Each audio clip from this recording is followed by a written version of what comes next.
everyone and welcome back to my channel. Today our video will be a special video because I get a request in the comments in the last video to talk about two verbs, to take and to give, in present and past tense. So today we will talk about this. So let's start with the verb to take. I take, أنا آخذ. You take for male, أنت تاخذ. You take for female, أنت تاخذي. He takes, هو ياخذ.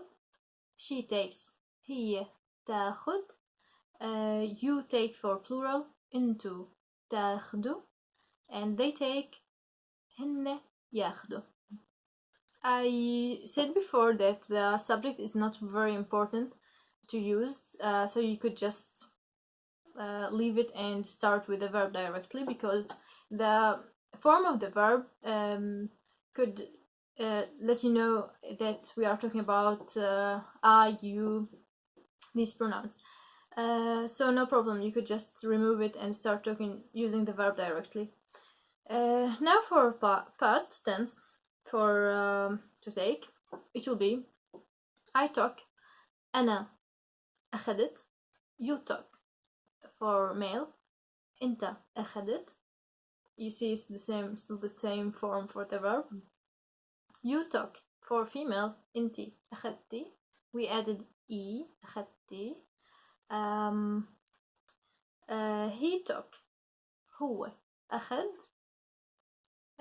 We removed the t from the end now. She talk, هي أخذت. We talk, نحن أخذنا. You talk for plural, أنتوا أخذتوا. They talk, هن أخذوا. So this is for the verb to take in present and past. The second verb is to give. In present, I give, أنا أعطي. You give for male, أنت تعطي. You give for female, أنتِ تعطي. He gives, هو يعطي. She gives, هي تعطي. We give, نحن نعطي. You give, plural, أنتوا تعطوا. They give, هن يعطوا. This is for present. And now we will talk about past tense for give. So I gave, أنا عطيت. You gave for male, أنت عطيت. You gave for female, أنتِ عطيتي. He gave هو عطى. She gave, هي عطت. You gave for plural, هن أنتوا عطيتوا. They gave, هن عطوا. So this is the plural, singular, male, female, present and past for those two verbs, to give and to take. So if you have any questions about those two verbs, you could ask in the comments. And another thing I want to talk about, as I said before, how to learn a new language from my experience. First thing, learn the basics, like how to pronounce the letters, these combinations between like two letters, like in English, an example, or other languages, how it will be. It's not exist in Arabic really, so you don't need it. But for other languages, learn the basic verbs. Like an example, there's some verbs that I think it's very important. It was the first verbs that I learned. So it's like to give, to take, to have, to do, to say, to ask. Like these verbs, you feel like it's everyday verbs. So if you want, you could suggest these verbs that you think it's very important and you think you will use it every day. So we could make videos about these verbs. and I will think about some other verbs also to teach to you. Another thing, the language doesn't come from like learning every month one time, so it needs following and practicing. So you need to learn by yourself also and work hard to get the language faster. An example, if you learn today the letters, you need to repeat them like daily or every 2 days at least, to remember them. So you can just study them one time and move to the next step. For my videos, I'm sorry that I'm not making a lot of videos because I was really busy last period of time. So I hope soon I'll be free more to make more videos. So I think this will help more.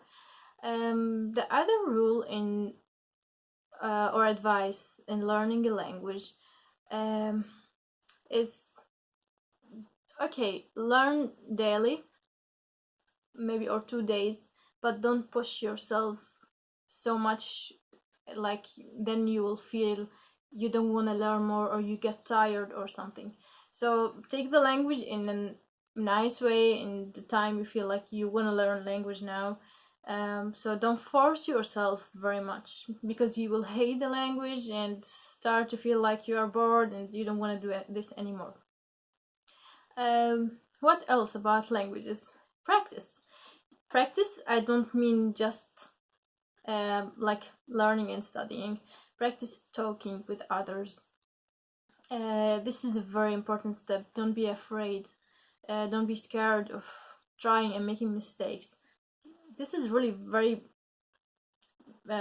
something like stop you from learning a language. If you felt like, no, I don't want to make mistakes, no, I will feel embarrassed or something, no at all. Just practice and try and make mistakes. That's how you learn the language. So for me, my first experience with a language like this, it was with Italian. So I was in Italy and they don't speak English, so there's no way to communicate. Like there's some people who speak English but not so much, and like you need to learn Italian to communicate with people. And first I was like making, I don't know, in the same sentence maybe I was making in everything a mistake. So it's very normal, and that's how I learned. And like this idea that no one could speak the languages that you know, this pushed me to learn faster because I wanted to communicate with people. I wanted to understand and try to let them understand what I want or what I need. So this helped me a lot. So basically I started talking Italian within like 3 months, I think, with a lot of mistakes. And after 6 months I was making less mistakes. After 1 year I was really good in this. So this is basically the idea about practicing the language and not being ashamed or afraid of making mistakes. Just make mistakes. There's some applications that you could use, like HelloTalk, I think the name of the application, or Tandem. In this application you could find people who want to learn your mother language and they want to teach the language that you are searching for. So you could use these applications and try to communicate with people who speak the language that you want to learn. Because if you want to practice the language, it's better to practice it with someone who has it as a mother language, because they will correct you. They know more about the grammar and all of this. And there's another advice: learn the grammars. I saw a lot of videos on YouTube and they say, just try to talk. Don't learn, don't study, don't push yourself in studying and learning grammars. For me, I think grammar is very important thing to learn, really, because it makes the things more easier for you. Or easier. So an example, when I know, and in Arabic an example, because I faced the same idea in Italian. They have like the forms of the verb with every pronoun. They have the same idea in Italian, and we have it in Arabic. So when you learn the rule, how to change the verb, then you could apply it for every verb instead of remembering that this verb is supposed to be like this and this verb is supposed to be like this. But if you learn the rule and apply it on every verb, then it will be much easier for you, because you just need to apply the rule and you will get every verb in the right form. So this is an advice you're not gonna find a lot on YouTube really, or in other people who are talking about languages. I think grammars are very important for learning the language, and it makes much easier, and it makes faster even. So this is the advices that I remember for now. I hope that you enjoyed this video and it was useful for you. If you want to learn more and you have like special requests, like verbs or new words you want to learn, we could talk about it. And hopefully in the future I will make more videos and talk more about also the grammars, even in the dialect. It's hard to make grammars in the dialect, really. It's much easier in the standard Arabic to put grammars. But I will try to find like the right grammar for verbs in present and past, so you could apply this grammars or rules on every verb, and it will get much easier for you to change the forms of the verb with every pronoun that you are using. Thank you for watching, and wish you luck in learning Syrian dialects. Bye bye.